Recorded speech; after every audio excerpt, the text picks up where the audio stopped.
In 1935, the smartest man of the 20th century looked at a piece of math, went pale, and spent the rest of his life trying to prove it wrong.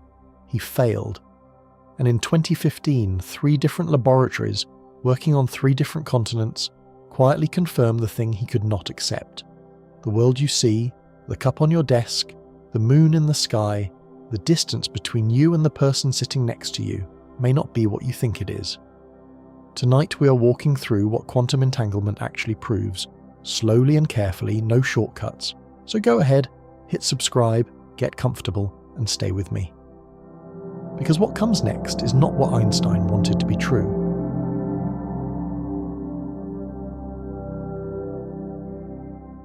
Part 1. The assumption you didn't know you were making. There is a quiet assumption sitting underneath almost everything you have ever believed about the world, and you have probably never once stopped to question it. It is so basic, so woven into the fabric of how you move through your day, that pointing at it feels almost silly. The assumption is this: things exist on their own. The chair across the room is a chair, the cup on your desk is a cup, the moon is the moon, and it is up there, and you are down here, and the space between you and the moon is a real, measurable, physical gap. 2 objects, 1 distance. That is the world. That is reality. I want you to sit with that for a second, because I am about to tell you something that took the smartest people of the 20th century almost 80 years to accept. And even now, most of them are still arguing about what it actually means. That basic assumption, the one you cannot even imagine being wrong, has been tested. Not philosophically, not theoretically. Tested with lasers, with photons, with detectors so sensitive they can register a single particle of light in laboratories in 3 different countries in the year 2015. And the verdict came back, and it has not budged since. The assumption is wrong, or at least it is not wrong in the way you think things are wrong. It is wrong at a level so deep that physicists today are openly asking whether the space between you and the moon is a real thing at all, or whether it is something far stranger, something that emerges out of a deeper layer where the words here and there do not even apply. That is what we're doing tonight. We're walking slowly and carefully through what quantum entanglement actually proves about reality. Not the pop science version, not the headline version, the real version. The version that made Einstein, the man who personally rewrote our understanding of space and time, refused to accept it until the day he died. The version that, in 2015, was confirmed by 3 independent experiments at the Delft University of Technology in the Netherlands, at the University of Vienna in Austria, and at the National Institute of Standards and Technology in Boulder, Colorado. 3 teams, working separately, using different particles, different setups, and different techniques, all closed every loophole that anyone had ever proposed, and all came back with the same answer. The classical picture of reality, the one your brain runs on, the one you use to walk across a room without falling over, is not the deepest layer. It is a surface. And underneath that surface, things are stranger than almost anyone is ready to hear. Now let me say something carefully, because I do not want you to misunderstand what I just said. I'm not telling you that physicists discovered some new force, or some hidden particle, or some faster-than-light signal whizzing between objects. The discovery is more unsettling than that. What the experiments show is that 2 particles, prepared together in a particular way, behave as though they were never really 2. They behave as a single system. And when you measure one of them, the other one, no matter how far away it is already correlated in a way that no classical story can explain.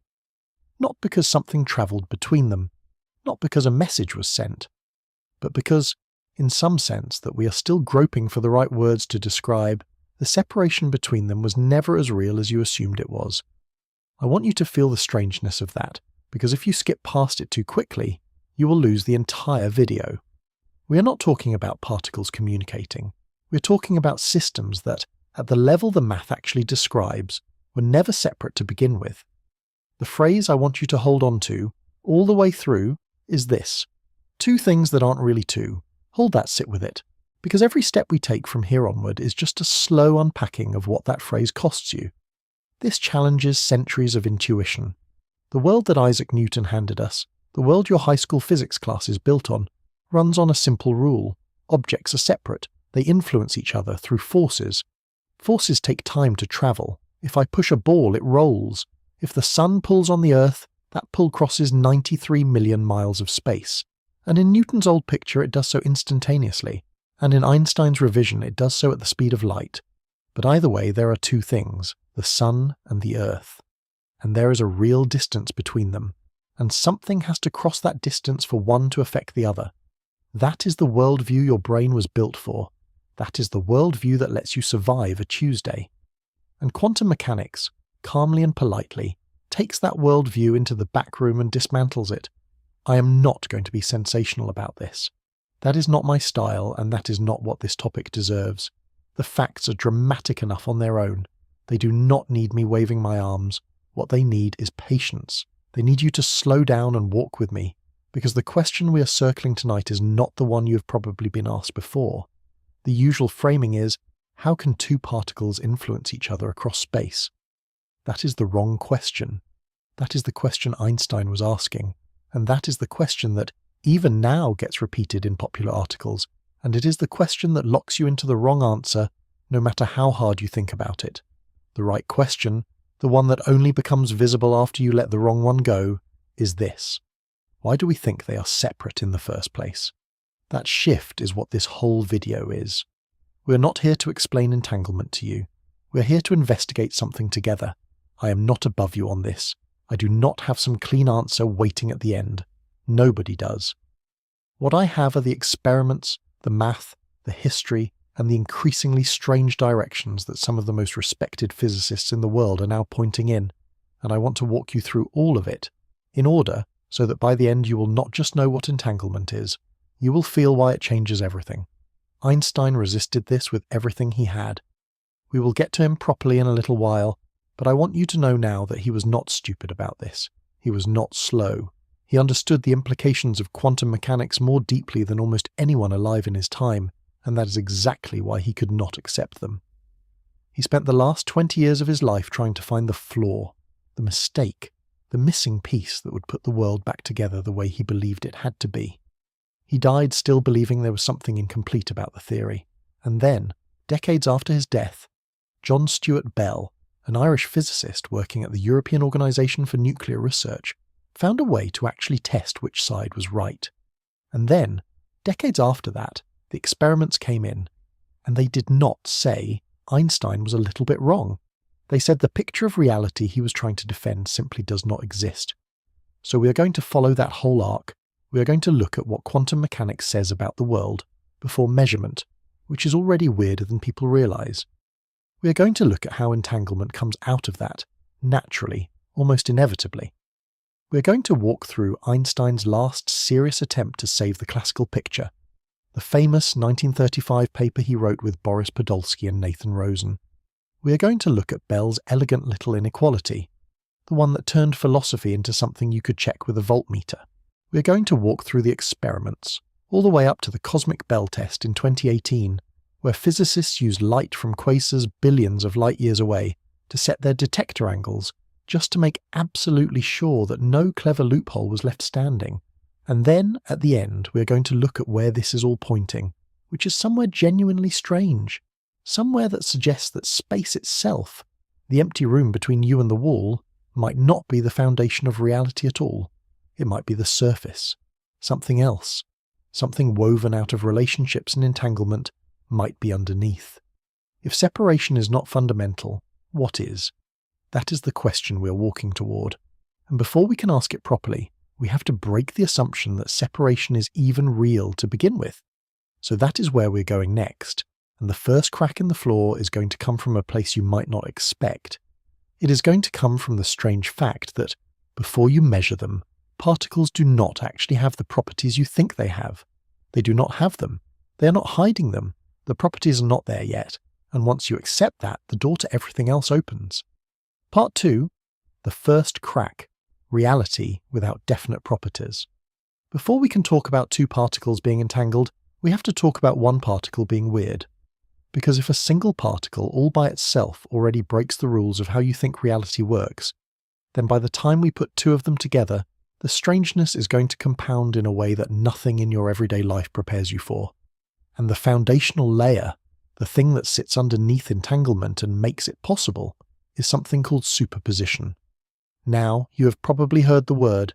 It gets thrown around in pop science, usually with a cat in a box, and usually in a way that gets it slightly wrong. So let me be precise. Superposition is not a fancy way of saying we do not know which state a particle is in. It is not ignorance. It is not a coin flip where the coin is in the air and the result is hidden. That is the classical picture, and it is the wrong picture. In the classical world, when you flip a coin, the coin is, at every moment, either going to land on heads or going to land on tails. The outcome is determined by the exact forces, the air, the spin, the angle of your thumb. We just do not have access to all that information, so to us it looks random. The randomness is in our heads, not in the coin. Quantum superposition is not that. Quantum superposition is the claim that before you measure a particle, certain properties of that particle are genuinely not determined, not hidden, not uncertain in the human sense, undefined. The particle does not have the property yet. The wave function, which is the mathematical object that describes the particle's state, encodes all the possible outcomes simultaneously, with specific probabilities attached to each one, and those probabilities only become a single concrete fact at the moment of measurement. The rule that translates the wave function into a probability of seeing a specific outcome is called the Born rule, after Max Born, who proposed it in 1926, and that rule is the bridge between the strange, undefined world of the math and the concrete world your eyes see when a detector clicks. Let me put that another way, because the difference between classical uncertainty and quantum indeterminacy is the most important distinction in this entire video. Classical uncertainty is, the answer exists, I just don't know it yet. Quantum indeterminacy is, the answer does not exist yet, and the universe itself does not know it yet, and there is no fact of the matter until something interacts with the particle in the right way to force one. That is not a verbal trick. That is what the math says. And for a long time, even physicists who use the math every day refused to take that part of the math literally. They said, surely there must be some hidden variable, some property we cannot see, that secretly determines the outcome ahead of time. Surely the universe is not actually undecided. This brings us straight back to the central thread, because already, before we have even said the word entanglement, the assumption that things exist independently, with their own definite properties, is starting to crack. If a particle does not have a definite spin until it is measured, then in what sense is the particle a fully independent object with its own clean inventory of properties? It is not. It is something fuzzier, something more relational, something whose facts about itself only sharpen into existence when it interacts with something else. And once you accept that for one particle, the door is open for what comes next. Two theorems made this conclusion much harder to escape. The first is the Kochen-Specker theorem, proven in 1967 by Simon Kochen and Ernst Specker. Without dragging us through the math, here is what it says. You cannot build a hidden variable theory in which every observable property of a quantum system has a pre-existing value that is independent of which other properties you choose to measure alongside it. In plain language, the values cannot be sitting there, fully formed, waiting to be discovered, in a way that does not depend on the context of the measurement. The properties are contextual. They depend on what you ask. And that is a very strange thing to say about a world that is supposed to contain definite, independent facts. The second theorem is even more recent and even sharper. It is called the Pusey-Barrett-Rudolph theorem, often abbreviated as the PBR theorem, and it was published in 2012. What it shows, under reasonable assumptions, is that the wave function cannot just be a description of our knowledge of a system. It is something more. It corresponds to a real physical state of the world. So when the wave function says that a property is in superposition, that is not a statement about what we happen to know. It is a statement about what is actually the case. The undefinedness is real. It is out there, in the system, not in your head. Take a breath, because that is a lot. What it amounts to is this. The world, before you look at it, does not contain the kind of definite, ready-made facts that classical physics assumed. A particle's spin along a given axis is not just a number sitting somewhere waiting to be read off. It is a potential that becomes actual only through interaction. And this destabilizes the assumption underneath everything we said in part 1. If a single particle does not have its own clean, independent inventory of properties, then the boundary between that particle and the rest of the world is already softer than you thought. The particle is already, in some quiet way, defined by its relationships rather than by some isolated essence. You can see where this is going. If properties are not pre-existing, and if the wave function is real, and if the particle's facts about itself only crystallize through interaction, then when you have two particles that have interacted in just the right way, you should not be surprised if those two particles end up sharing a single description that cannot be cleanly split apart. Their stories are intertwined at the level of the math, because their properties were never fully their own to begin with, and that is exactly what entanglement is. I should mention, briefly, that all of this leaves us face to face with what physicists call the measurement problem. When does a superposition stop being a superposition? What counts as a measurement? Is a Geiger counter enough? Is a human eye necessary? Is a single dust mote in the air enough to collapse the wave function? Nobody fully agrees, and we will come back to that question much later when we look at the different interpretations of quantum mechanics. For now, just sit with the discomfort, because that discomfort is data. It is telling you that something about the picture you carry around in your head, the picture of a world full of solid little objects with their own properties, is not quite right. Here is the line I want you to hold on to as we move into part 3. If a single particle does not contain definite facts about itself until it is forced to, then the moment you bring a second particle into contact with the first, you're not simply pairing up two objects with their own private little property lists. You're creating a single shared situation, a single shared description, a single mathematical object that does not factor into independent halves, no matter how hard you try to pull it apart. The two particles are not two. They never were. And the universe, very politely, is about to show us through experiment that this is not a metaphor. Part 3. Two things that aren't really two. So let us put two particles together and let us watch what happens to the math. Because the math is doing something here that is genuinely without precedent in any classical theory. When you have two ordinary independent objects, you describe each one separately, and then you pair the descriptions. The state of the pair is just the state of object A multiplied, in a specific mathematical sense, by the state of object B. It factors. You can pull A out of the joint description, hand it to your friend in another city, and the description of A is complete on its own. A has its own properties, B has its own properties. Together they have a combined description, but that combined description is just the product of two separate stories. Entanglement is what happens when this stops being possible. When two particles interact in a way that creates entanglement, the joint description of the pair, the wave function of the system, no longer factors into a product of one description for A and one description for B.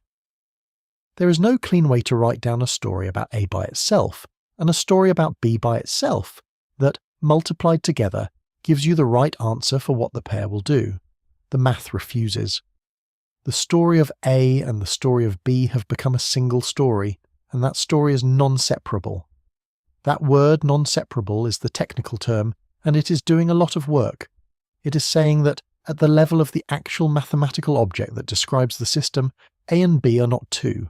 They are one. The classic example, the one that physicists reach for again and again, is something called the singlet state.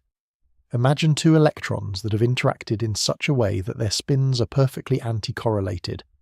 If you measure the spin of one along any axis, vertical, horizontal, diagonal, anywhere on a sphere, and you get the answer up, then the other one, measured along the same axis, will give you down, every time, with absolute certainty. And here is the part that breaks the classical picture. Before either measurement, neither electron has a spin along the axis. There is no fact of the matter. The spin is not there yet, and yet the moment you measure one, the result on the other is locked in. Now, your classical brain wants to fix this immediately. Your classical brain wants to reach for the same explanation it reaches for every day. It wants to say, oh, I know what is happening. The two particles must have agreed on their answers in advance. They were prepared together, so they must have left the source carrying matching instructions, like two travellers each given a sealed envelope with the answers inside, and when each envelope is opened, the answers match, because they were written in the same room. That is the classical fix. That is the intuitive escape route, and it is wrong. I want to be very careful here, because this is the place where almost every casual explanation of entanglement goes off the rails. The famous glove analogy.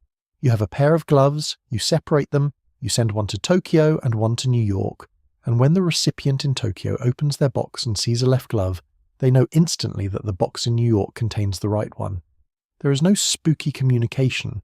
The information was set at the start. Nothing has to travel. People love this analogy. And as a way of making yourself feel better, it works great. As a description of what entanglement actually is, it is completely wrong. And the reason it is wrong is the entire reason this video exists. The glove analogy assumes that each particle had a definite property all along, just hidden from view. The experiments we are going to walk through later prove, beyond any reasonable doubt, that this cannot be the case. The particles do not have pre-existing values. The values do not exist before measurement. There is no envelope. There is no glove sitting in a box waiting to be discovered. When the measurement happens, the value comes into being, and the value of the partner particle, no matter how far away, is correlated in a way that no pre-existing instructions can account for. That is what makes entanglement different from every classical correlation you have ever encountered. Bring this back to the central thread for a second. We said at the start that the deepest assumption you carry is that things exist independently and that distance separates them. Watch what entanglement does to that assumption. It does not say the particles are talking to each other across a distance. It says the question itself is malformed. There are not two objects sending messages.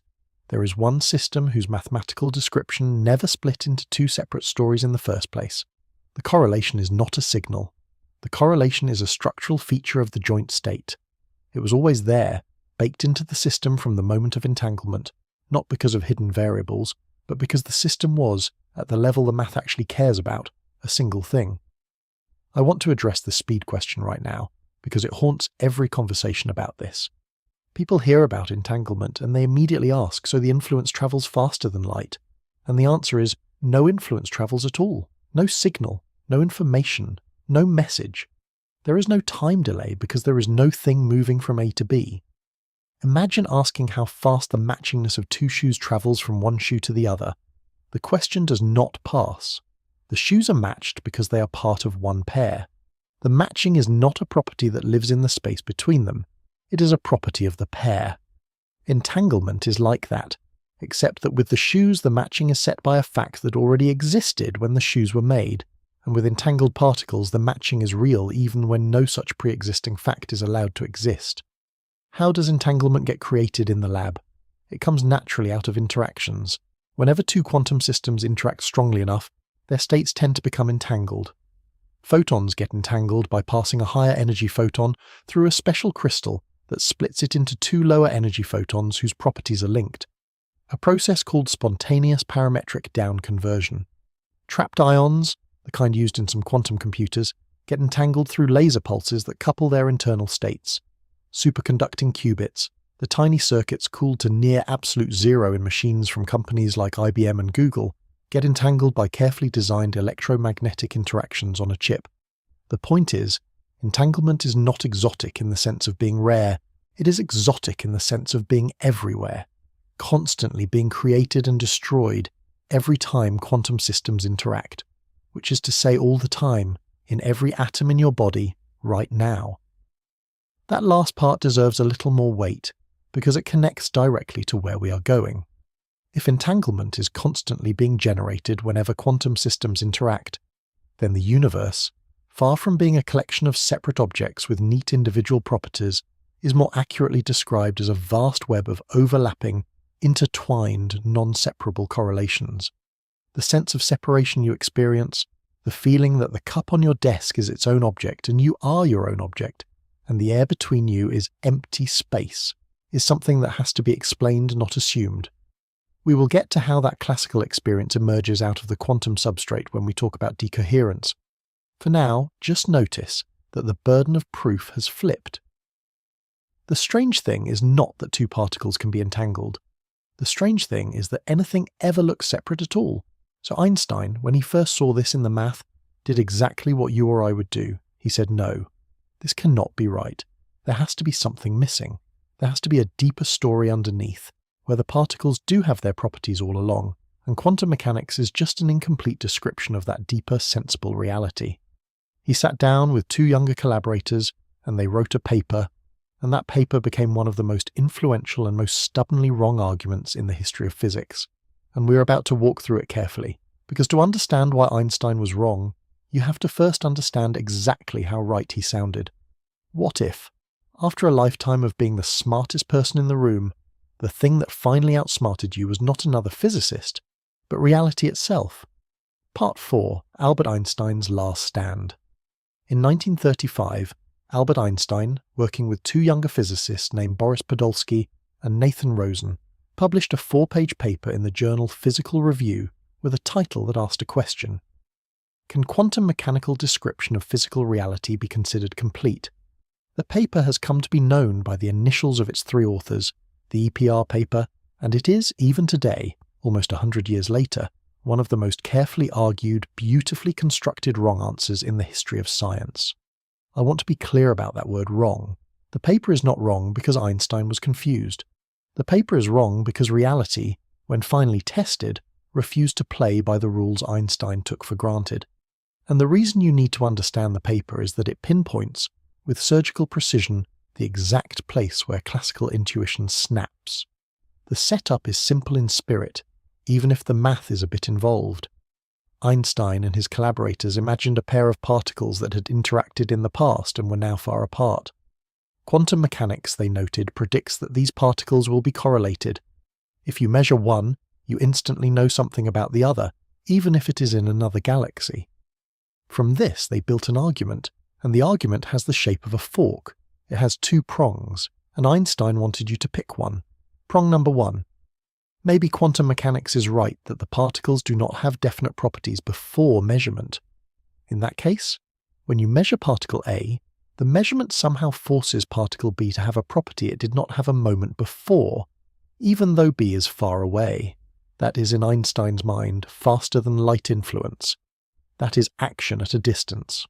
And Einstein, as the man who built special relativity, was deeply, philosophically, viscerally opposed to anything travelling faster than light. He had spent decades teaching the world that nothing, absolutely nothing, could outrun a light signal in vacuum. So this prong to him was not just unappealing, it was unacceptable. Prong number 2. Maybe quantum mechanics is incomplete. Maybe the particles did have definite properties all along, properties that quantum mechanics simply cannot describe. Maybe there is a hidden layer underneath, a layer of variables we cannot directly access, and these hidden variables determine the outcomes of the measurements from the moment the particles parted ways. In that case, no faster than a light influence is needed, because nothing has to be coordinated at the moment of measurement. The coordination was set up at the source. The two particles left their meeting carrying matching instructions, and the rest is just bookkeeping. This is the glove analogy, formalized. Einstein's argument was, in essence, a logical pistol pointed at quantum mechanics. He said, look, you have two choices.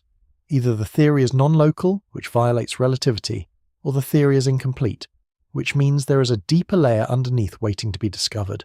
And since non-locality is unacceptable, the only option left is incompleteness. Therefore, quantum mechanics, however brilliant, however predictive, must be a stepping stone. The full theory of reality, the one we will eventually find, will look much more like classical physics. It will have hidden variables. It will preserve locality. The world will be, at its base, a collection of independent objects with their own definite properties, separated by real distances, communicating only through influences that respect the speed of light. You can feel the elegance of this argument, can you not? It feels right. It feels like something a sane person would write. And it sat there, in the middle of theoretical physics for almost 30 years, mostly unanswerable, because the question it raised seemed to be a philosophical one rather than a scientific one. Either way, both options reproduced the same experimental predictions. So what was the difference? You either believed quantum mechanics was the end of the story, or you believed there was something deeper, but no experiment could tell you which. Niels Bohr, the Danish physicist who was Einstein's primary intellectual sparring partner for much of this period, wrote a response to the EPR paper, and his response is famously hard to read. Bohr's prose is dense, careful, and at times almost mystical, but the core of what he said was this. The question of what properties a particle has before you measure it is not even a meaningful question. Properties only exist in the context of a specific measurement. To talk about an electron spin before any measurement is to use words that, in the quantum world, do not refer to anything. The whole premise of EPR, that there must be some pre-existing reality underneath, is, in Bohr's view, importing classical assumptions into a domain where they do not apply.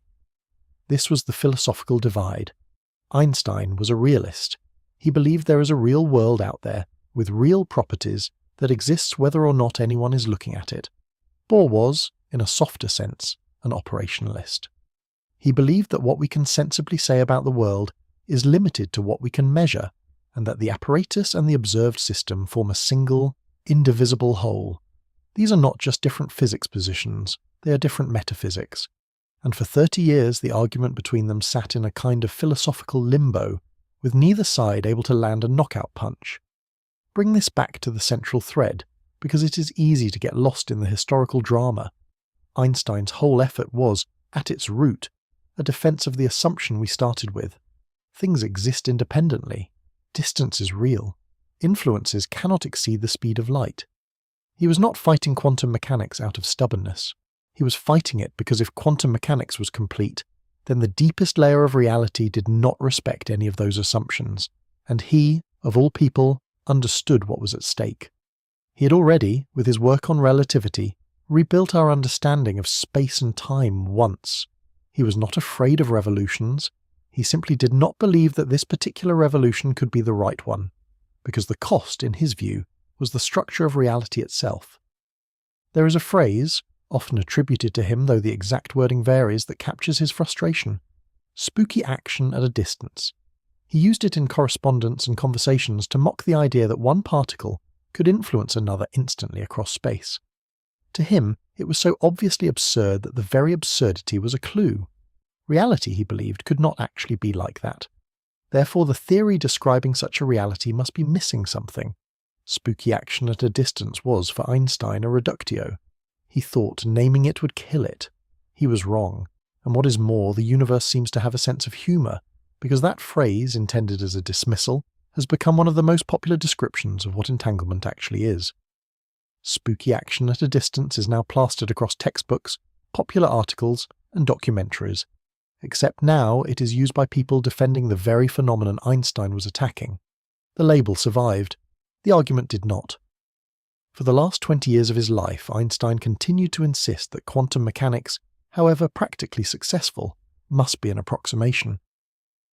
He died in 1955, still convinced that a deeper, more classical theory waited beyond the horizon. He was a giant, and he was wrong. And the most painful part, if you are the kind of person who feels these things, is that he was wrong about the very thing he had spent his life defending. The world he wanted, the local, real, separable world, the world your common sense lives in, is not the world we inhabit. It is, at best, the surface of something deeper. And the man who would prove that, without ever meeting Einstein, was at the time of Einstein's death, a young Northern Irish physicist named John Stuart Bell, who would, 9 years later, write down a single inequality. An inequality so simple you can almost fit it on a napkin, that would turn the entire Einstein-Bohr debate from a philosophical argument into something you could test in a laboratory. And once you can test it in a laboratory, you no longer get to vote. What do you do when you finally find a way to ask reality the question that the smartest minds of the previous generation could only argue about? Part 5. The equation that put reality on trial. John Stuart Bell was working at the European Organisation for Nuclear Research, known as CERN, in Geneva, Switzerland, and his official job was the design of particle accelerators. The work he's now famous for, the work that turned a philosophical impasse into a measurable physical question, was something he did on the side, on his own time, almost as a hobby, because he was bothered by the same thing that had bothered Einstein. He read the EPR paper carefully, he read Bohr's response, and he was not satisfied with either. He thought there ought to be a way to test the question. He thought that if hidden variables were really doing the work, they should leave a fingerprint. And in 1964, he published a 4-page paper in a small, short-lived journal called Physics Physique Physica, and that paper contained what we now call Bell's theorem. Bell's theorem is one of those rare results that is technically simple, almost embarrassingly simple, and yet philosophically thunderous. What he showed was this. If you assume that the world is locally real, meaning that particles have their own pre-existing properties, and that no influence travels faster than light, then certain statistical correlations between measurements on entangled particles must obey a specific limit. There is a number you can calculate from the data, a number that combines the results of several different measurement settings, and under the assumption of local realism, that number cannot exceed a certain value. Quantum mechanics, on the other hand, predicts that for properly entangled particles that number can be larger, not by a tiny amount, by a clearly measurable amount. The two theories make different numerical predictions for the same experiment. The most commonly used version of this is called the Clauser-Horn-Shimony-Holt inequality, named after John Clauser, Michael Horn, Abner Shimony, and Richard Holt, who refined Bell's original argument in 1969 into a form that was easier to test in the lab.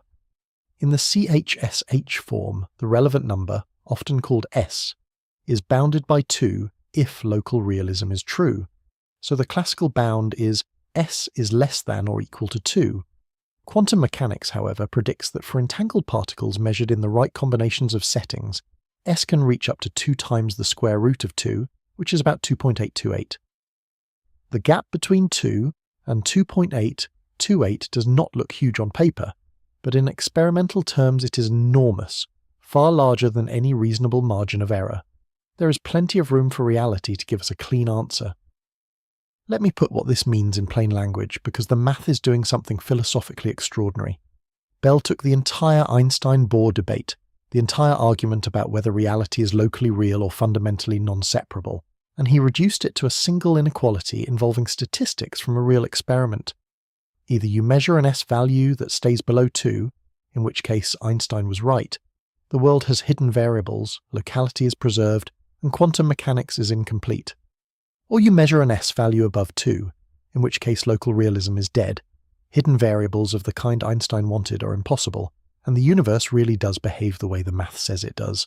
There is no third option. Reality has to pick. Bring this back to where we started. The central thread of this whole video is that the assumption of separation, the assumption that two things in different places are really two things, is not as solid as you think.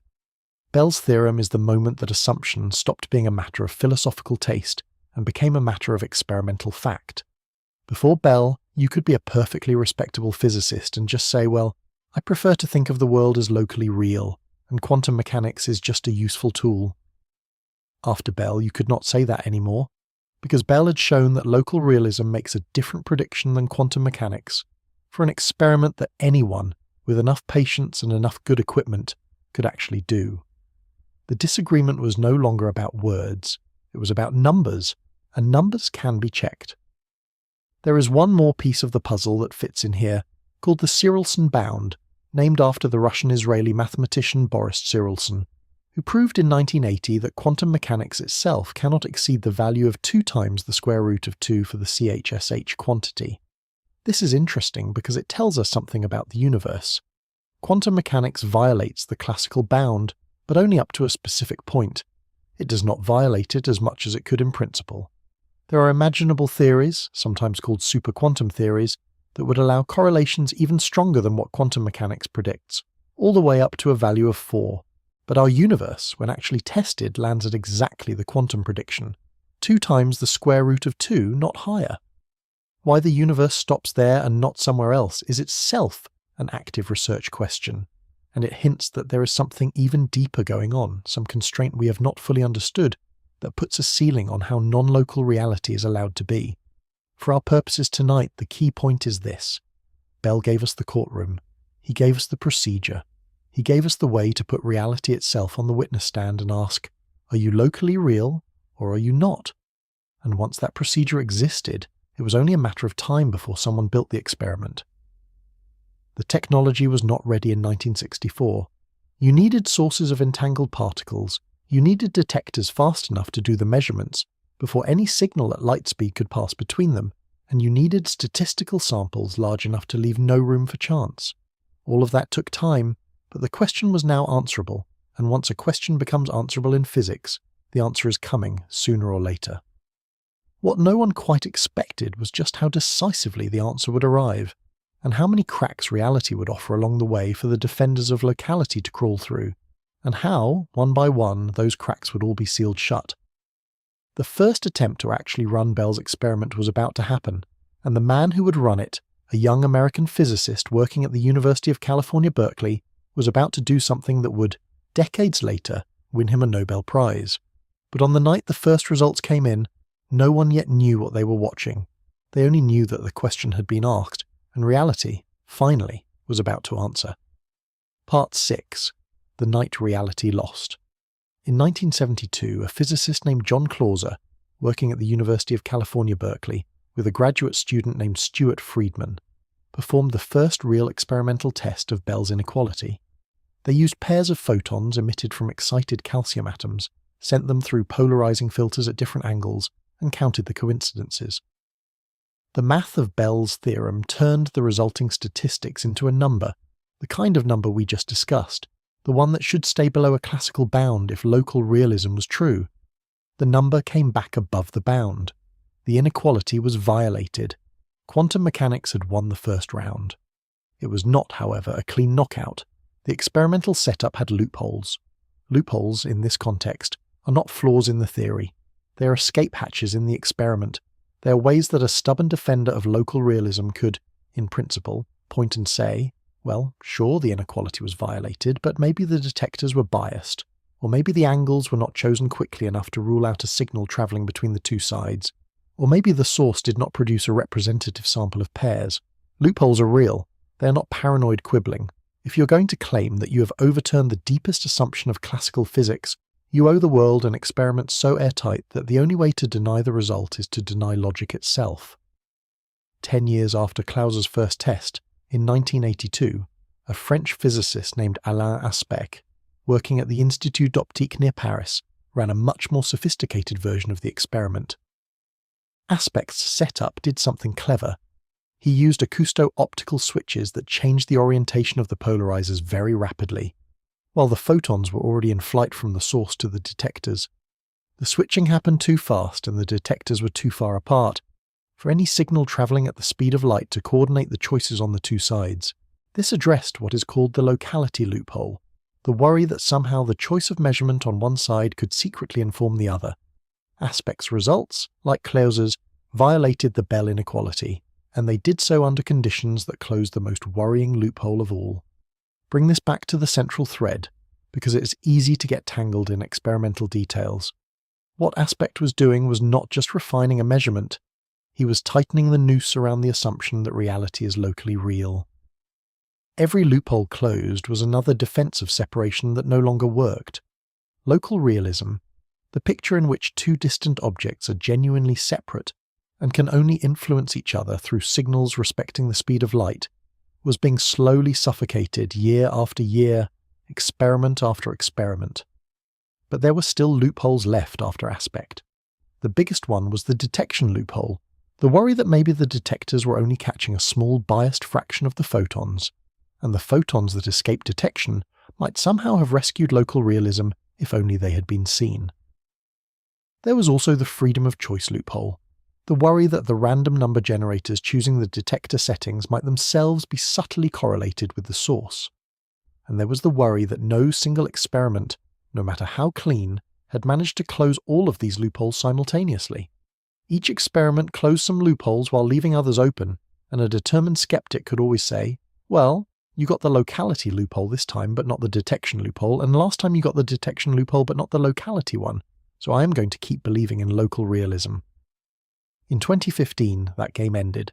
3 independent experiments, conducted by 3 separate teams, in 3 different countries, on 3 different physical systems, all closed every major loophole simultaneously.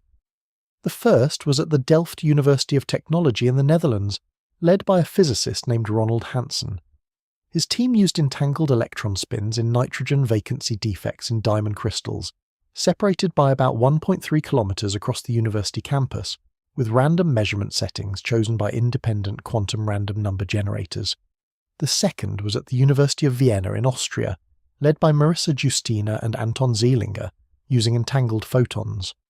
The third was at the National Institute of Standards and Technology in Boulder, Colorado, led by Lyndon Shalom. All 3 experiments published in the same window. All 3 violated the Bell inequality. All 3 closed the major loopholes that had survived previous tests. Let me give you a sense of how decisive these results were. In the Delft experiment, the probability that the observed violation could be explained by local realism as a statistical fluke was roughly 4%. That sounds high, but remember, this is for a single experiment with limited running time, and the result is in the same direction as decades of previous tests, and it was independently replicated by 2 other groups in the same year. In Vienna and at NIST, with their far higher photon counts, the equivalent probabilities were astronomically small, on the order of 1 part in many billions. The combined evidence, taken across all 3 experiments, leaves essentially no room for any local hidden variable theory to survive. Whatever the universe is, it is not locally real in the sense Einstein wanted. There is no honest way around that conclusion anymore. In 2022, the Royal Swedish Academy of Sciences awarded the Nobel Prize in Physics to Alan Aspect, John Clauser, and Anton Zeilinger for their pioneering work in this area. The prize citation explicitly mentioned their experiments with entangled photons, the establishment of Bell inequality violations, and the pioneering of quantum information science. It is, in a sense, the official acknowledgement by the physics community at the highest level that the question Bell first asked has been answered, and that the answer is the one Einstein did not want. I want to pause here and make sure you feel the weight of this. The position Einstein defended for the last 2 decades of his life, the worldview in which objects are independent, distances are real, and influences cannot exceed the speed of light, has been definitively ruled out as a complete description of reality. Not because someone made a clever argument, because 3 separate teams, using technology Einstein could not have imagined, ran experiments designed to give local realism every reasonable chance, and reality calmly and quietly refused to comply. The phrase Einstein meant as a mockery, spooky action at a distance, is now the technical description of one of the most thoroughly tested phenomena in the history of physics. It is real. It is replicable. It is built into the fabric of how the universe works. So here is where we are. Local realism is dead. The particles are correlated in a way that no pre-existing instructions can explain. The correlations exist because the system was, at the level of the math, never 2 things to begin with. The assumption you started this video carrying, the assumption that things exist independently, and that distance is real, has just suffered a fatal injury. And yet, you might be thinking, this is interesting and all, but if it is true, why has nobody used it to send a message? Why is there no quantum telephone, no faster-than-light email, no instantaneous communication system letting us talk to Mars without the 8-minute delay? Surely if the universe is non-local in this sense, surely we should be able to use it for something dramatic. The answer to that question is a clue, because the universe, having admitted to non-separability at its deepest level, then turns around and very firmly refuses to let you use that non-separability to do any of the things your imagination is reaching for. Why? What rule is the cosmos enforcing here? And what does that rule tell us about how the surface of separation is maintained, even when the foundation of separation is gone? Part 7. Why you can't use this to send a message. When people first hear that entangled particles produce instantaneous correlations across arbitrary distances, the very first thing they want to do is figure out how to use this for communication. It is a perfectly natural reaction. If 2 particles are correlated even when they are light years apart, and if measuring one immediately fixes the result you would get on the other, then surely a sufficiently clever physicist with a sufficiently clever protocol could exploit this to send a message faster than light. Right? Right? Wrong. And the reason is something called the no communication theorem, a result that follows directly from the structure of quantum mechanics itself. The theorem states, with full mathematical rigor, that no matter what you do to one half of an entangled pair, the statistics of measurement outcomes on the other half remain exactly the same as they would be for a random unentangled particle. You cannot encode information in your half of the pair in a way that becomes detectable to someone measuring the other half. The correlations are perfect when you compare results afterward, but on either side, taken alone, the results look like pure noise. This is one of those facts that sounds suspicious until you sit with it. Let me try to explain why it is true. When you measure your half of an entangled pair, the outcome you see is, from your local perspective, completely random. You cannot choose to see an up. You cannot choose to see a down. The born rule tells you that, on average, you will see each outcome roughly half the time, and you have no control over which one you get on any given trial. The same is true for the person on the other end. They see a random sequence of ups and downs. Each side on its own sees noise. The magic, the entanglement, only shows up when you bring the two records together and compare them. Then you find that the ups and downs are correlated in the precise pattern that violates Bell's inequality. But the correlation lives in the comparison, not in either record on its own. This is the precise balance the universe insists on, and it is worth pausing to appreciate it. Reality at the deepest level is non-separable. Two particles that have interacted are described by a single non-factorable wave function. And yet, at the level of what any one observer can actually do, the universe enforces a strict rule that prevents non-separability from being used to transmit information faster than light. Locality, in the operational sense, is preserved. Relativity is preserved. Causality is preserved. You cannot send a message. You cannot warn a distant ally about an attack. You cannot make a stock trade on Mars based on news from Earth. The universe is non-local in its structure, but causal in its accessible content. Now, you might have heard of quantum teleportation. The name is misleading. Quantum teleportation is a real protocol, first proposed in 1993 by Charles Bennett and his collaborators, and demonstrated experimentally in the late 1990s, in which the quantum state of one particle is, in a sense, transferred to another particle, using a shared entangled pair as a resource. It sounds like Star Trek. It is, importantly, not Star Trek. The protocol requires the sender to perform a measurement and then transmit the classical result of that measurement, two ordinary bits of information, to the receiver via a normal, light-speed limited classical channel. Until those classical bits arrive, the receiver has nothing useful. The entanglement does part of the work, but the speed of the overall process is fundamentally limited by the speed of the classical channel, which is the speed of light.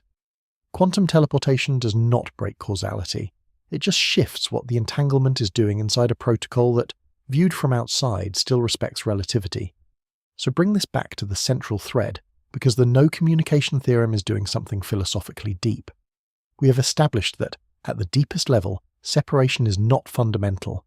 Two entangled particles are not two things in any honest sense. The math says so, the experiments confirm it. And yet, at the same time, the universe enforces a rule that ensures the appearance of separation, the practical, operational, day-to-day separation, is preserved. You cannot use the non-separability to act as if there is no distance. The non-separability is real, but it is hidden behind a veil of randomness that ensures no observer can leverage it to transmit information faster than light. The deep structure of reality is non-separable, but the surface, the world you actually live in, the world in which signals take time to travel and messages have to obey the speed of light, is rigorously enforced by the very mathematics that makes entanglement possible. I find this beautiful and a little bit eerie. It is almost as if the universe is saying, yes, separation is not what you thought, but I am going to make absolutely sure that you cannot use that fact to break the things that depend on the appearance of separation. Causality, the orderly progression of events, the ability to do science at all, requires that influences propagate at finite speeds. And so, even though the foundation is non-separable, the surface remains causal. The surface remains stable. The world you live in still works. This is also, by the way, why so much of the popular framing of entanglement gets it wrong.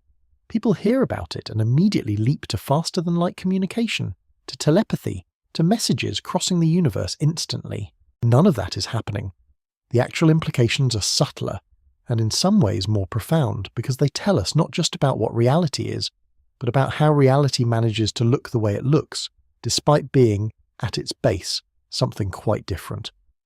The next question is, how does the world manage to look so classical, so solid, so independent, when the underlying quantum substrate is this tangled web of correlations? And the answer, when you finally see it, is going to suggest that classicality itself is a kind of trick, a stable illusion produced by the very entanglement we have been describing. Part 8. Why the world still feels normal. If entanglement is everywhere, if every interaction between quantum systems creates new entanglement, If the universe is one vast non-separable web of correlations, then the obvious question is, why does my coffee cup just sit there? Why does it not appear to be in a superposition? Why do I never see a chair that is in two places at once, or a basketball that is correlated with a kettle, in such a way that measuring the basketball tells me something about the kettle? The world I live in feels solid, definite, local, separate. Why? The answer, worked out over the second half of the 20th century, primarily by Heinz-Dieter Zeh in Germany and Wojciech Zurek in the United States, is called decoherence. And decoherence is not just a piece of technical machinery. It is the bridge between the strange quantum substrate we have been describing and the ordinary classical world you walk around in every day. It is the reason your coffee cup behaves like a coffee cup and not like a wave function. Here is the basic idea. A quantum system that is perfectly isolated from its environment can stay in superposition more or less indefinitely.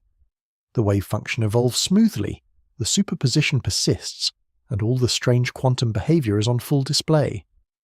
But the moment the system interacts with anything else, the air around it, the photons of light bouncing off it, the thermal vibrations of the atoms in its container, that interaction creates entanglement between the system and its environment. The information about which state the system is in starts to leak out into the environment. It spreads, it diffuses, and once that information is spread across enough environmental degrees of freedom, the original superposition becomes, for all practical purposes, unobservable. The key word there is unobservable. The superposition has not, in any clean sense, disappeared. The system is now entangled with a vast environment, and the joint wave function of system plus environment is still a perfectly good superposition. But to recover the quantum behavior of the original system, you would have to gather up every single piece of environmental information that has been correlated with the system, and that is, in practice, impossible. The information has been smeared across so many degrees of freedom, in so many directions, that no experiment you could conceivably build can put it back together. The quantum interference effects that would betray the superposition are still there, in principle, but they are spread so thin that they vanish from any measurement you could actually perform. For macroscopic objects, this happens absurdly fast. A dust particle in air at room temperature decoheres in something like 10 to the negative 31 seconds, which is a number so small that no measurement device could ever catch it in superposition. A coffee cup decoheres effectively instantly. Even relatively small molecules like Buckminster fullerene, the famous soccer ball-shaped 60-atom carbon molecule sometimes called a buckyball, can be coaxed into showing wave-like quantum behavior, but only when you very carefully isolate them from any source of environmental interaction. Experiments with buckyballs and even larger molecules performed by groups like the one led by Marcus Arndt in Vienna show this transition beautifully. As you let the molecule interact more and more with its environment, the wave behavior fades and the particle starts to act like a classical object. The transition is not sharp, it is gradual, and it is exactly what decoherence theory predicts. I want to be very careful about one thing here. Decoherence is not the same as wave function collapse. In the older, sometimes called Copenhagen, picture of quantum mechanics, when you measure a system, the wave function collapses from a superposition to a definite state. Decoherence is something different. Decoherence does not collapse anything. It just spreads the information so widely that the superposition becomes effectively invisible. Whether anything actually collapses, and what that even means, is a separate question, and it is one of the unresolved interpretive puzzles in quantum mechanics. We will get to that. But for now, just hold on to the idea that decoherence does not solve the measurement problem.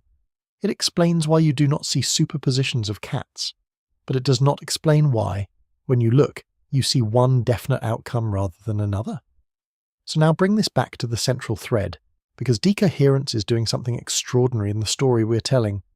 We have been arguing all along that separation is not fundamental, that the world at its base is non-separable, with everything entangled with everything else through chains of past interactions.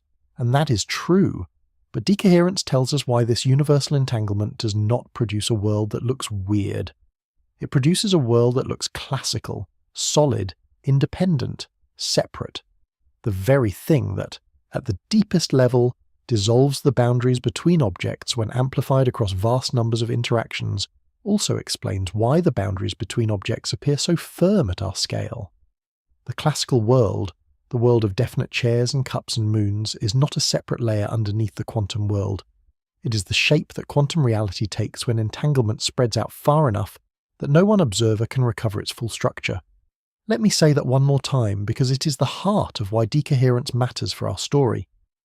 The universe is full of entanglement, has always been full of entanglement, will always be full of entanglement. The classical, separated world you experience is not a world without entanglement. It is a world in which entanglement is so extensive, so spread out, so deeply embedded in the environment that locally it looks like there is no entanglement at all. The non-separability is hiding in plain sight. It is hiding in everything. It just happens to be hidden in a way that produces, as a kind of average, the world of stable, separate, independent-looking objects we navigate every day. There is a related idea, called pointer states, developed by Wojciech Zurek, which is worth mentioning briefly because it sharpens the picture. Pointer states are the particular states that survive decoherence, that remain stable under environmental interaction, and that therefore become the states we actually observe. They are the states the environment is, in a sense, constantly monitoring. Position is a great example. The environment is always coupling to position, through scattered photons and air molecules and so on, so position becomes a stable observable. We see things at definite locations because the environment effectively measures location all the time, on every macroscopic object constantly. Other observables, like the precise quantum phase, are washed out almost instantly and never become accessible to us. So the world you experience is not a world without quantum strangeness. It is a world that has been, in a sense, quantumly censored. The strangeness has been pushed down into degrees of freedom you cannot reach, and what remains, the surface, is the smooth, classical, separated reality you find familiar. That word surface is going to come back at the end of this video, because it is the most honest description we have of what classical reality is. It is the surface on top of a far stranger ocean. And if entanglement is the real material of that ocean, you might start to wonder, is this just a local phenomenon, something that happens between particles in a lab? Or does it run all the way through the cosmos, going back to the beginning of time? Is there any way to test that? It turns out there is, and the answer is one of the most extraordinary experiments ever performed. Part 9. The universe was asked before we existed. In 2018, an international team of physicists led by Anton Zeilinger in Vienna and David Kaiser at the Massachusetts Institute of Technology performed an experiment that I find genuinely difficult to believe humans had the audacity to attempt. It is called the cosmic Bell test, and what it does is take the standard Bell experiment and push it to a scale so absurd that, if you describe it to most people, they assume you are joking. Here is the problem the experiment was designed to solve. Bell's theorem assumes that the choice of measurement settings on each detector is independent of any hidden properties of the entangled particles. In all the loophole-free experiments we discussed earlier, this independence was guaranteed by using fast, local, random number generators, things like quantum dice, to choose the settings on the fly. That handles almost any reasonable concern. But there is one stubborn, paranoid loophole called the freedom of choice loophole, sometimes also called the conspiracy loophole or the superdeterminism loophole. It says, what if the random number generators themselves are subtly correlated with the source of the entangled particles, through some shared causal history reaching back into the past? What if, in some weird way, the entire experimental setup, the source, the detectors, the random number generators, the experimenters, were all coordinated long ago in a way that mimics quantum violations of Bell's inequality, without actually requiring non-locality? Now, that sounds like a desperate move, and it is. Most physicists do not take it seriously, but in the spirit of leaving no loophole unclosed, the cosmic Bell test team set out to push the freedom of choice loophole as far back into the past as possible. Their idea was breathtaking. Instead of using local random number generators to choose the detector settings, they used the colours of light arriving from distant quasars, the brilliant cores of galaxies billions of light-years away. These quasars emitted their light hundreds of millions, even billions of years ago, long before the experiment was conceived, long before the experimenters were born, long before Earth existed. The setup goes like this. You have two detectors here on Earth, measuring entangled photons created from a local source. You point each detector toward a different distant quasar in a different part of the sky. As light from each quasar arrives, you measure its color, redder or bluer than a certain threshold, and you use that color to determine which measurement setting your detector uses for the next pair of entangled photons. The light from the quasars has been traveling toward Earth for roughly 7.8 billion years from one quasar, and a similar timescale from the other. For the freedom of choice loophole to mimic the quantum result, the entire process, the quasars emitting that light, the unrelated event of Earth's experimenters preparing their entangled source, and the detectors clicking, would all have to be coordinated by some hidden mechanism that has been operating since before our solar system existed. The team performed the experiment. They observed Bell inequality violations just as in every other loophole free Bell test. The numbers came out exactly where quantum mechanics predicted, and they came out with the freedom of choice loophole pushed back across 7.8 billion years of cosmic history. To preserve local realism in light of this experiment, you would have to argue that the universe has been conspiring, since long before any human being existed, to fake the appearance of quantum non-locality through some elaborate cosmic scale coordination of physically unrelated events. Most physicists, when faced with this option, will quietly close the door and walk away. The conspiracy required is not just implausible, it is essentially equivalent to giving up on doing science at all. If we cannot trust that distant cosmic events are genuinely independent of our local laboratory choices, then we cannot trust any experiment we have ever done. Bring this back to the central thread because the cosmic Bell test pushes our story to a level that local laboratory experiments simply cannot reach. We have argued all along that separation is not fundamental, that two entangled particles are not really two. The cosmic Bell test takes that argument and stretches it across the visible universe. Whatever non-separability is, it is not a peculiarity of laboratory setups. It is not an artifact of some specific technology. It is a property of reality at the largest scales we can probe. The structure of the world, going back to a time when our planet was not yet a coherent object, was such that quantum mechanics violates the inequality, and local realism does not. The phenomenon is universal. The conclusion is universal. There are also some interesting bounds people have placed, just for fun, on how fast any hypothetical influence between entangled particles would have to travel if you insist on a local picture, even though no signal actually travels in the standard quantum description. Various groups, in experiments dating back to the early 2000s, have placed lower bounds on this hypothetical influence, with some setting limits at thousands of times the speed of light, some at tens of thousands, and some pushing the lower bound even higher. The exact number depends on assumptions, but the pattern is clear. Any local explanation for these correlations would require influences propagating absurdly faster than light. Most people in the field take this as another sign that the local explanation is simply wrong, and that the right framing is the non-separable one. There is no influence travelling. There is no race to win. There is one system, and the correlations are not transmitted because they were never separated to begin with. Take a moment and let that settle. Quantum non-separability is not something we have measured in a single laboratory. It has been confirmed at every scale we can reach, from millimeters to kilometers to the cosmological distances of the cosmic Bell test. It is not a quirk of specific particles. It is not a special feature of photons or electrons.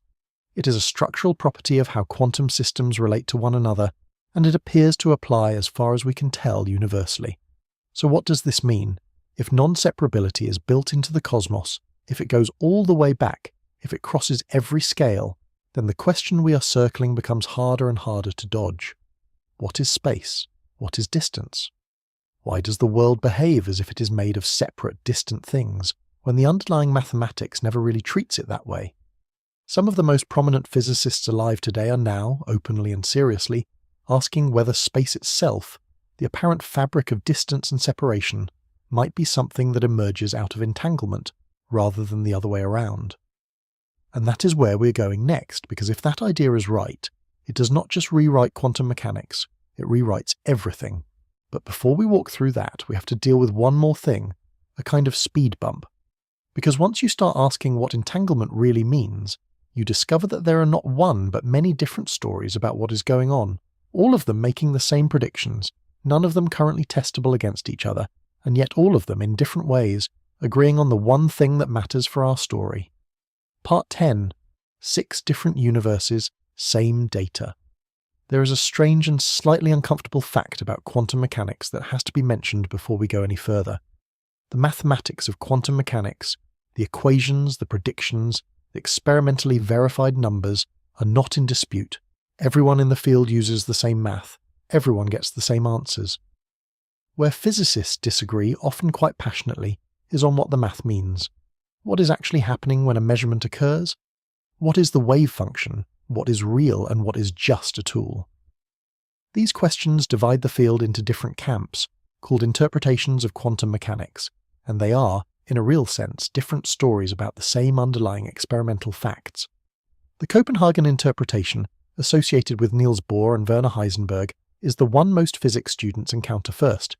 It says, roughly, that the wave function is a tool for predicting measurement outcomes, that measurements cause some kind of collapse, and that asking what is happening between measurements is not a meaningful question. Pragmatic, useful, philosophically slippery. The many worlds interpretation, originally proposed by Hugh Everett in 1957, says that the wave function never collapses at all.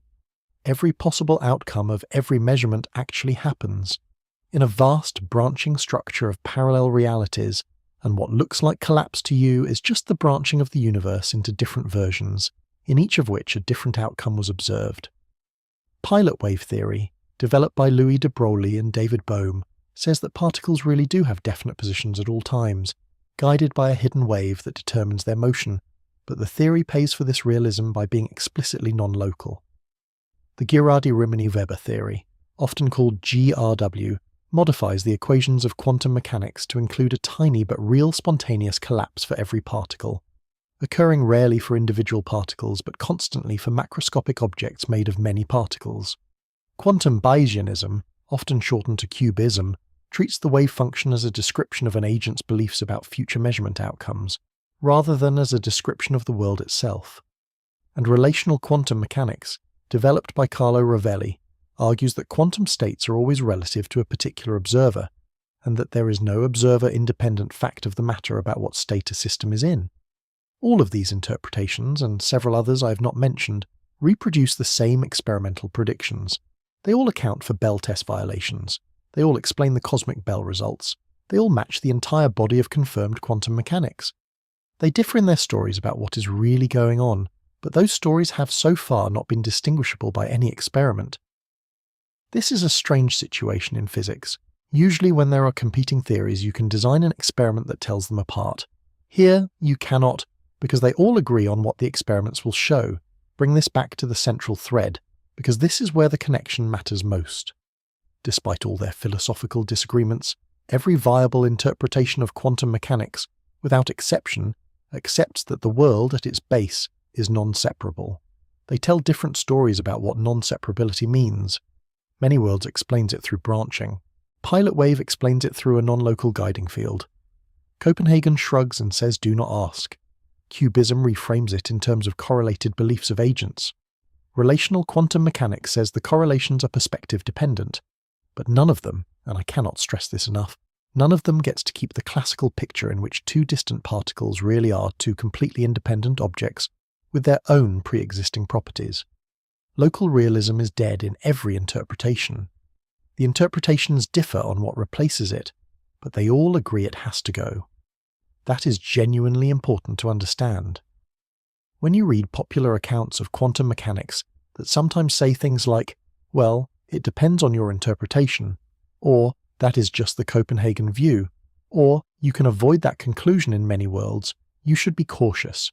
The conclusions of this video, that separation is not fundamental, that the appearance of independent objects is something that has to be explained rather than assumed, do not depend on which interpretation you favour.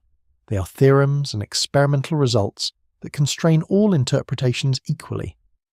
The interpretations are different costumes that the same underlying creature wears.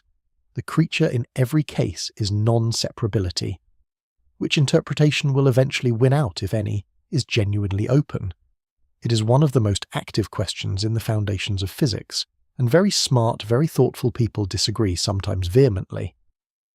The measurement problem, the question of what counts as a measurement and what really happens during one, remains unsolved. Whether the wave function is real, whether collapse is real, whether the universe is one or many, all remain on the table.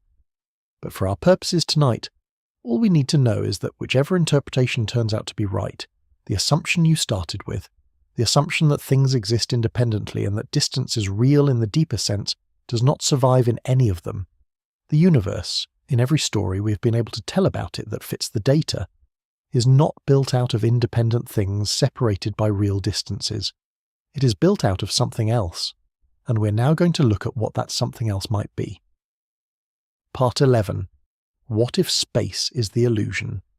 Here is where the story takes the strangest turn yet, and where some of the most respected physicists working today have started saying things that, 20 or 30 years ago, would have been considered borderline metaphysical speculation, but that are now serious, mathematically driven research programs with papers in the most prestigious journals and conference talks at the most prestigious institutions.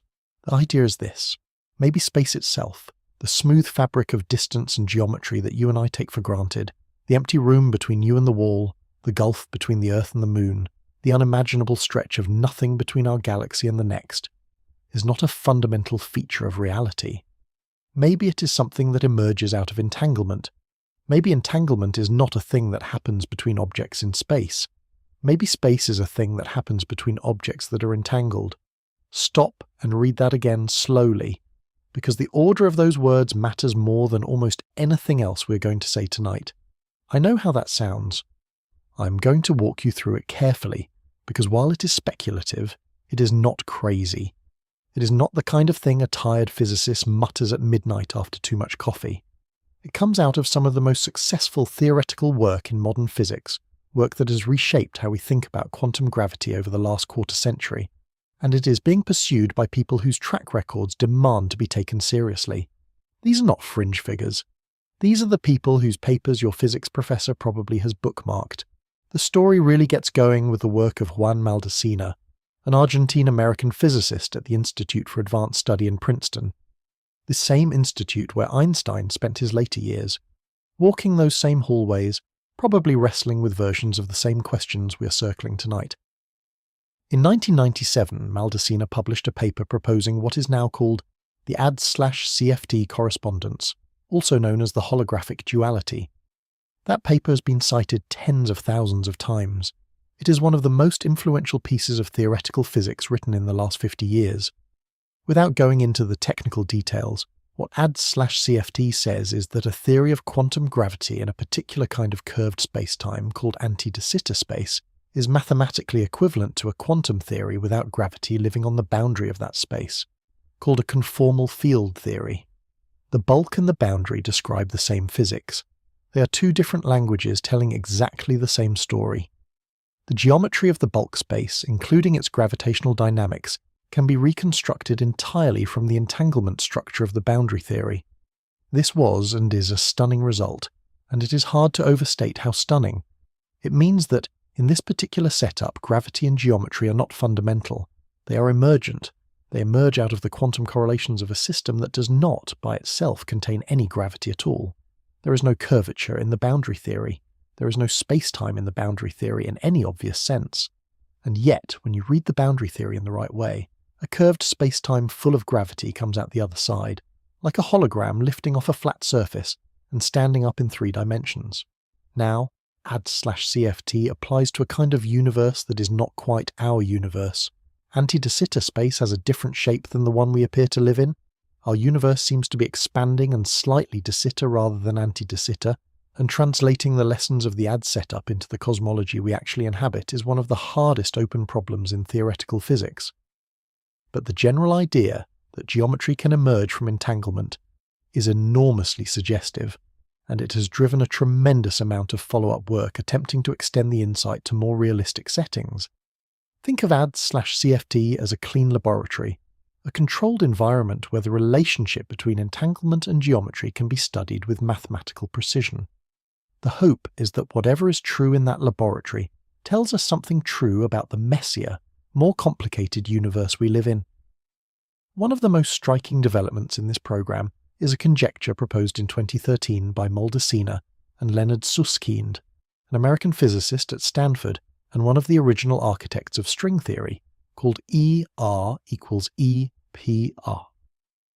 The name is a kind of physicist joke, the kind that physicists love and everyone else has to have explained to them.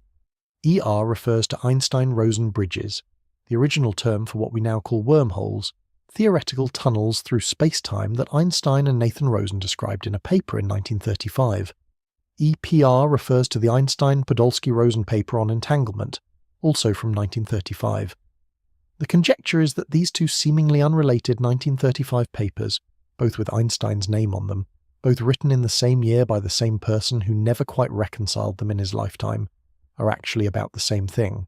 Specifically, that any pair of entangled particles can be thought of as connected by a tiny non-traversable wormhole. The entanglement and the wormhole are, in this picture, two descriptions of the same underlying structure. Where there is entanglement, there is a wormhole connection. Where there is no entanglement, there is no connection. The two ideas Einstein worked on in the same year of his life, an idea about geometry and an idea about quantum correlations, may have been twin glimpses of the same thing, and he never knew. There is something almost tragic about that, and also something almost poetic. The man who could not accept entanglement may have been simultaneously sketching the geometry that explains it. If ER equals EPR is right, and that is still very much an if, the implications are extraordinary. Space, in this picture, would be made out of entanglement. Two regions of space are close together because they are heavily entangled. Two regions are far apart because they are weakly entangled. Distance is not a primitive feature of the world. It is a measure, a kind of summary statistic of how entangled two parts of reality are with each other. The closer the entanglement, the closer the regions feel in space. The thinner the entanglement, the wider the apparent gap. Empty space in this picture is not empty. It is woven, every cubic millimetre of it, out of an enormous web of entanglement between the underlying degrees of freedom of the universe. The reason your hand cannot pass through the wall, in some very deep sense, may not just be electromagnetic repulsion at the surface. The very there of the wall, the very there-ness of every point in the room around you, may be entanglement holding the geometry together. To make this concrete, look at the work of Mark van Ramsdonk, a physicist at the University of British Columbia in Vancouver, who in 2010 published a beautiful paper that I would put in the top 10 most quietly important physics papers of the last 20 years, even if you have never heard his name before. Within the AD/CFT framework, van Ramsdonk showed that if you take two regions of a quantum system and gradually reduce the entanglement between them, dial it down step by step, the corresponding space-time geometry pulls apart. The regions become more distant from each other in the bulk. The space between them stretches, and eventually, when the entanglement goes all the way to zero, the regions become disconnected. Not just far apart, disconnected. The space between them ceases to exist as a connected region of space-time at all. There is no longer any way to draw a continuous path from one to the other through the bulk geometry, because there is no bulk geometry connecting them anymore. Disentangling things in this picture literally pulls them apart in space, and pulled apart far enough, severs the space between them entirely. Entanglement is not just a feature of objects in space. It is what makes there be space between them in the first place. I want you to sit with that, because it is one of those sentences that goes by quickly, and then, when you actually unpack it, takes the floor out from under you. We normally think of space as the stage. Things happen on the stage. Particles get entangled on the stage, then they move around on the stage. The stage is the given, the thing that was there before anything else. What van Ramsdonk's calculation says, at least in this carefully chosen mathematical setting, is that the stage is not the given. The stage is built. It is built out of the very entanglements we thought were happening on top of it. Take the entanglement away, and the stage itself starts coming apart at the seams. There is also a beautiful program of work, started by Brian Swingle around 2012, connecting these ideas to objects called tensor networks. A tensor network is a particular kind of mathematical structure, originally developed in condensed matter physics to describe complicated many-body quantum states without drowning in computational difficulty. Swingle showed that certain tensor networks, when you look at how their entanglement is distributed, naturally produce the same patterns that would correspond to a hyperbolic, ADS-like geometry. The geometry literally comes out of the structure of the entanglement, like a shape emerging from the dots of a connect-the-dots puzzle. This has spawned a whole field of research, often called holographic tensor networks, that attempts to understand how space-time geometry can be built from the bottom up out of quantum information, brick by brick, correlation by correlation. People are now writing computer programs to simulate slices of these networks, and what comes out the other end looks, at least sometimes, surprisingly like a curved geometry. We are watching, in toy models, space being grown. I want to be honest with you, because I would feel slightly dishonest hyping any of this without the disclaimer. None of this is settled. Space-time from Entanglement is a research program, not a confirmed theory. There is no experimental test yet that conclusively shows space is emergent. The ideas work most cleanly in idealized settings like ADS/CFT and extending them to our actual universe, with its expansion and its dark energy and its messier shape, is hard. Physicists disagree, sometimes loudly, about how literally to take ER equals EPR, about what it would even mean for space itself to be emergent in our cosmology, about whether the framework can ever be made to work outside the toy models. We are at the very early stages of something, and the something might turn out to be revolutionary, the way relativity was revolutionary, or it might turn out to be a beautiful detour, a productive wrong turn that led to other more correct ideas. We do not know yet. Anyone who tells you they do is selling you something. But bring it back to the central thread, because what these ideas are pointing at, even in their unfinished state, is the natural extension of everything we have been saying tonight. We started by noticing that the assumption of independent objects separated by real distances does not survive contact with quantum mechanics. We watched local realism die in the loophole-free Bell test of 2015. We followed entanglement out to cosmic scales in the 2018 cosmic Bell test, with photons that left their quasars billions of years ago carrying the answer. And now we are looking at a research program, pursued by people like Maldacena and Susskind and Van Ramsdonk and Swingle and many others, that takes the next logical step. If separation is not fundamental, perhaps the right way to make sense of that is that space, the very container in which separation seems to live, is not fundamental either. Perhaps space is the visible, surface-level expression of a deeper, non-geometric layer of reality, in which the only thing that is truly fundamental is the pattern of relationships, of correlations, of entanglements between the parts of whatever the universe really is. The pattern is the foundation, the geometry is the consequence. This connects, in unexpected ways, to a much older puzzle in physics, the black hole information paradox.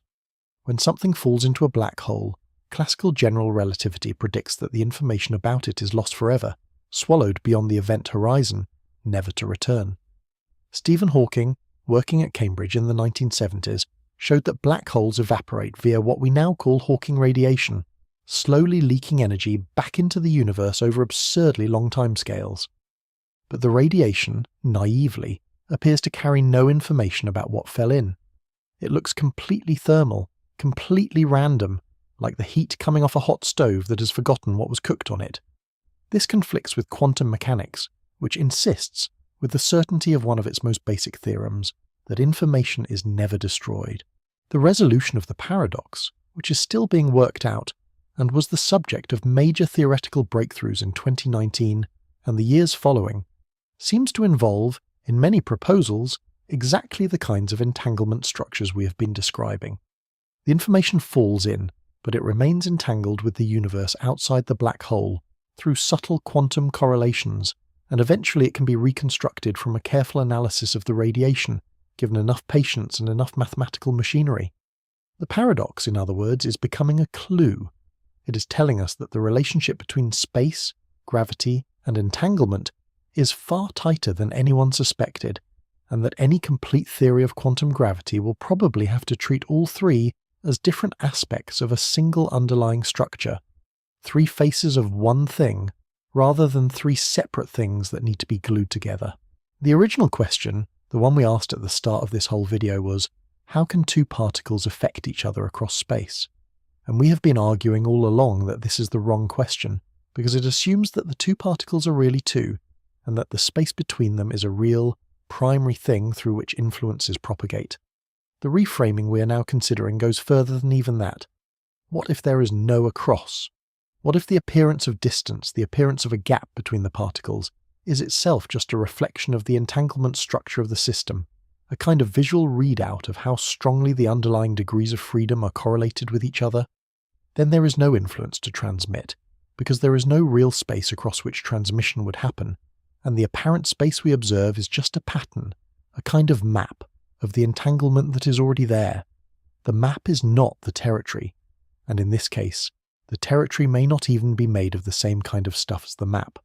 I want to be careful not to overstate this, because the line between exciting frontier and breathless overreach is thin and people fall off it constantly. We do not know if this picture is right.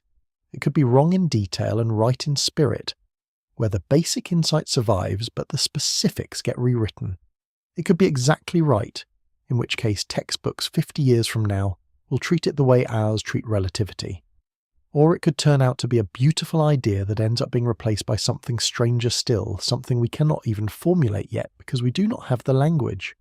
All three of those outcomes are live possibilities.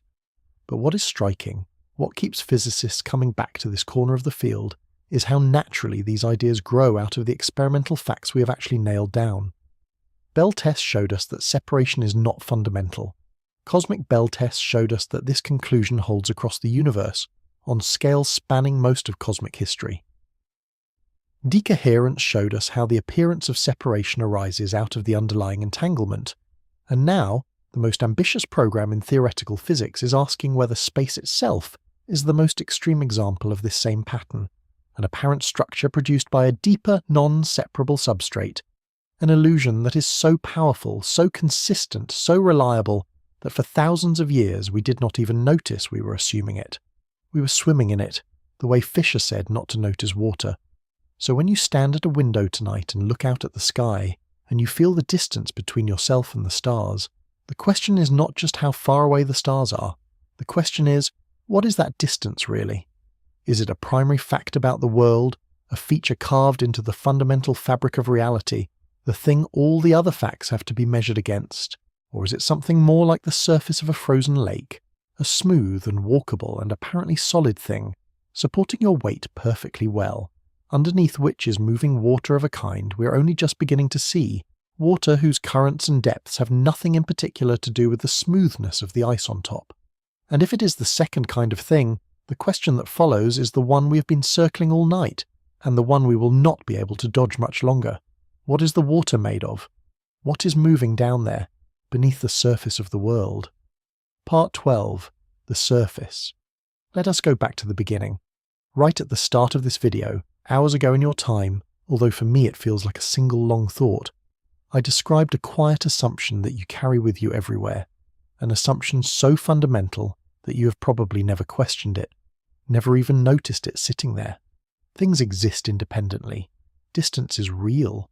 The chair across the room is its own object, the moon is up there and you are down here, and in between is a measurable physical separating gap. That, I said, is the world your brain runs on. That is the worldview underneath almost everything you have ever thought, every plan you have ever made, every map you have ever drawn, every conversation you have ever had about where something is or how far away it might be. It is so basic that pointing at it felt almost silly. And yet, here we are, at the end of this long walk together, and I have to ask you gently to take that assumption out of your pocket and look at it again, because we have spent the entire video methodically, patiently watching it dissolve. Now let us see what is left of it. We walked slowly through what quantum mechanics says about reality before measurement, and we found something strange enough that even physicists who use it every day still occasionally stop and shake their heads at it. Particles do not have definite properties in the way classical objects do, not because the properties are hidden somewhere. The way a coin under your hand has a definite face you simply cannot see, not because the universe is shy. The properties are not yet there at all. Theorems by Simon Cauchin and Ernst Specker, refined and extended decades later by Matthew Pusey, Jonathan Barrett and Terry Rudolph in 2012, show that the wave function is not just a description of our ignorance. It is something that corresponds to a real feature of the world, a feature in which definite facts about a particle's properties in any given direction do not exist until interaction forces them to exist. The world is not coy about its properties. It does not have them yet. So already, before we even introduced a second particle, before the word entanglement showed up, The assumption that things exist independently, with their own clean inventory of properties, was crumbling under its own weight. The first crack ran through the floorboards before we even brought a partner particle into the room.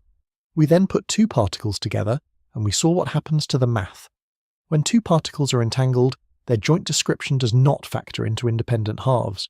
There is no clean way to write down a story about A by itself, and a story about B by itself such that, multiplied together, they give the right predictions for what the pair will do. The math refuses, no matter how hard you push it. Not because something is missing from the description, not because we forgot to include some hidden parameter, but because the system, at the level of the math that has been experimentally validated again and again across decades, is genuinely one system, not two. The phrase I asked you to hold on to earlier was, two things that aren't really two. I hope, by now, that phrase has lost some of its strangeness. It is not a riddle. It is not poetry. It is not a metaphor. It is a description of what entanglement actually is, said in plain language, said as honestly as I know how to say it. We then walked through Einstein's last serious attempt to save the classical picture, the 1935 paper he wrote with Boris Podolsky and Nathan Rosen, the famous EPR paper, in which he argued that quantum mechanics, if it really implied non-locality, must be incomplete, and that there must be a deeper layer of hidden variables underneath waiting to be discovered. He gave us a fork. Either non-locality, which violates the spirit of relativity, or hidden variables, which preserve classical sanity. He thought hidden variables were the only honest choice. We saw John Stuart Bell working on the side at the European Organisation for Nuclear Research in Geneva turn that philosophical fork into a numerical inequality, an inequality that classical hidden variable theories had to obey, but quantum mechanics could violate by a measurable amount. We saw the experimental test that followed, beginning with John Clauser and Stuart Friedman in 1972, sharpened by Alain Aspect in 1982, and pushed all the way to the loophole-free experiments at the Delft University of Technology in the Netherlands, the University of Vienna in Austria, and the National Institute of Standards and Technology in Boulder, Colorado, all in 2015, all closing every escape route at once. We saw that all the experiments came back the same way, with the same answer, with statistical confidence so high that no honest skeptic can dismiss them. And we noted that in 2022 the Royal Swedish Academy of Sciences awarded the Nobel Prize in Physics to Alain Aspect, John Clauser and Anton Zeilinger for this work. That prize was, in effect, the official acknowledgement, by the highest body of physics recognition in the world, that local realism is finished as a complete description of reality. Einstein lost. Reality voted, and it did not vote his way. We then asked the natural follow-up question, the one anyone asks the moment they understand what entanglement actually is. If two distant particles are correlated this perfectly, surely we can use that to send a message. Surely we can build a faster-than-light telephone. The answer, frustrating and beautiful, was the no communication theorem, which tells us that the universe enforces a strict separation between the structural non-separability of entanglement and the operational accessibility of any communication channel. The deep structure is non-separable, the math says so, but no observer can use that non-separability to transmit information faster than light. The randomness of measurement outcomes on each side perfectly hides the correlation until two records are brought together and compared. The world, in other words, preserves the appearance of separation at the surface, even while undermining it at the foundation. It is almost as if the universe is willing to admit in principle that things are not truly separate, but is unwilling to let you do anything useful with that fact at the operational level. The foundation is non-separable. The surface is causal, both are true at once. We looked at decoherence, the work of Heinz-Dieter Zeh and Wojciech Zurek, and we saw how the universe manages to look classical despite being, at its base, a vast web of entanglement. The boundaries between objects, the apparent independence of things, the solidity of macroscopic reality, are all stable patterns produced by the spreading of entanglement into the environment. When a quantum system interacts with the air around it, with the photons of light bouncing off it, with the thermal vibrations in its container, information about its state leaks out into the environment and is, for all practical purposes, lost. The superposition does not vanish, it just becomes invisible from the inside. Classicality is not the absence of quantum strangeness. Read that line again. because it is the line that holds the whole video together. Classicality is what quantum strangeness looks like when it is averaged over enormously many degrees of freedom that no observer can ever fully access. The world looks normal because the strangeness is hiding in everything all the time, distributed across so many places at once that locally, anywhere you choose to look, you cannot see it. We followed entanglement out to cosmological scales with the cosmic bell test of 2018, where light from quasars billions of light years away was used to set the detector settings, ruling out the last desperate conspiracy loopholes by stretching the experiment back across most of the history of the visible universe. The light those detectors used had been travelling toward Earth for roughly 8 billion years before it arrived. To explain that result without quantum non-locality, you would have to argue that the early universe itself was conspiring to fake the appearance of entanglement at the moment of measurement. Most physicists, faced with that option, quietly close the door and walk away. Whatever non-separability is, it is not a quirk of laboratory setups. It is not an artifact of specific particles or specific equipment. It is built into reality at the largest scales we can probe, going back to a time before our planet was a coherent object. We surveyed the major interpretations of quantum mechanics, Copenhagen, many worlds, pilot wave, the Ghirardi-Rimini-Weber spontaneous collapse theory, quantum Bayesianism, and relational quantum mechanics. We noted that, despite their dramatic philosophical differences, despite arguments that have run on for decades and probably will for decades more, every one of them accepts that the world cannot be described as a collection of independent, locally real objects.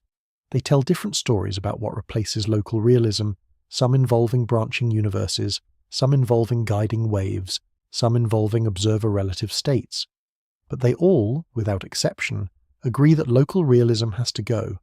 The disagreement among physicists is not about whether the assumption you started this video with has survived. It has not. The disagreement is about what to put in its place. That is a much more interesting argument, and it is still being had, and you and I do not have to resolve it tonight to know that the old picture is gone. And we ended up at the most ambitious frontier of contemporary theoretical physics, the program that asks whether space itself emerges from entanglement. We looked at the ADS/CFT correspondence proposed by Juan Maldacena in 1997, the ER equals EPR conjecture proposed by Maldacena and Leonard Susskind in 2013, and Mark van Ramsdonk's striking result, published in 2010, that disentangling parts of a quantum system causes the corresponding spacetime in the bulk to pull apart and eventually disconnect. We noted, honestly, that this program is not yet a complete theory of our universe, that it works most cleanly in idealized settings, that there is no experimental confirmation yet, that anyone who claims certainty here is overreaching. But we also noted that it points in a direction that fits the rest of the story so naturally that it is hard not to take seriously. If separation is not fundamental, perhaps space, the apparent stage on which separation plays out, is not fundamental either. Perhaps space is something woven, moment by moment, out of the entanglement structure of whatever the universe really is. Distance, in this picture, is a measure of how much entanglement connects two regions, and the smooth geometry we walk around in is, in a real sense, the visible expression of an unimaginable amount of underlying quantum correlation. So what is left of the assumption you started with? Independence, in the strong classical sense, is gone. Particles do not have their own private inventories of properties waiting to be discovered. Their properties are contextual, relational, and only fully determined through interaction with something else. Distance, in the strong classical sense, is questionable. Influences do not need to traverse it for correlations to exist between distant systems, because the systems were never as separate as the language of distance suggests. Locality, in the strong classical sense, is dead, confirmed by experiments so thoroughly designed, so thoroughly replicated, so thoroughly stress-tested for decades by some of the most skeptical minds in science, that no honest physicist disputes the result.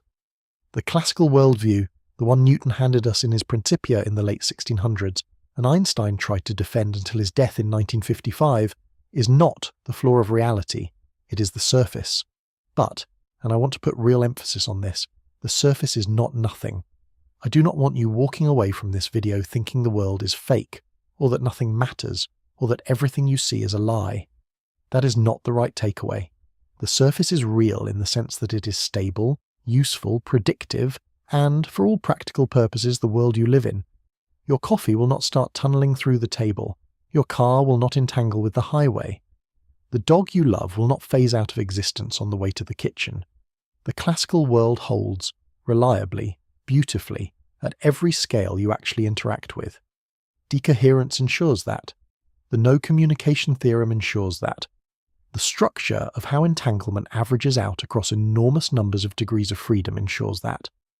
The surface is dependable. You can build a life on it. You can build civilizations on it. You can build experiments on it, including, with a kind of cosmic irony, the very experiments that revealed the surface for what it is. The classical world is the platform from which we discovered that classical was not the bottom layer.